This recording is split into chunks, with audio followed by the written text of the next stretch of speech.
Dan saudara, kelompok masyarakat sipil yang terdiri dari Institute for Criminal Justice Reform atau ICJR, Pilnet, dan Elsa mengirimkan berkas amicus curiae atau sahabat pengadilan kepada majelis hakim yang menangani kasus Richard Eliezer. Pengiriman berkas ini dilakukan sebagai upaya perlindungan terhadap Richard Eliezer yang direkomendasikan sebagai justice collaborator. Kepentingan kami ini bukan hanya soal Baradae, bukan hanya soal kasus ini, meskipun kasus ini juga penting, tapi ini pesan penting. Begitu ya, ini jadi pesan penting untuk masyarakat luas, jangan takut untuk memberikan keterangan, untuk membongkar suatu kasus kejahatan.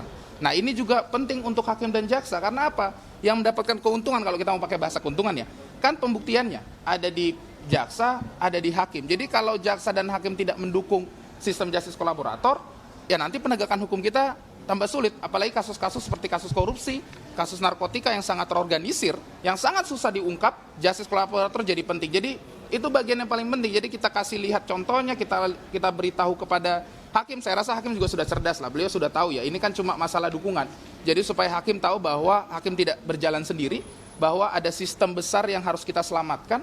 Apa itu sistem justice kolaborator? Jangan sampai nanti orang bilang, apa pentingnya jadi justice kolaborator? Sudah capek-capek di ruang sidang mengungkapkan kebenaran, tuntutan atau putusannya juga masih berat.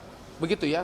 Rekan-rekan bayangkan saja kasus ini, kalau tidak ada Baradae dan Baradae tidak mengungkapkan kebenaran, terlepas dari apapun kebenaran itu kan ini pembuktiannya material ya, di ruang sidang ya.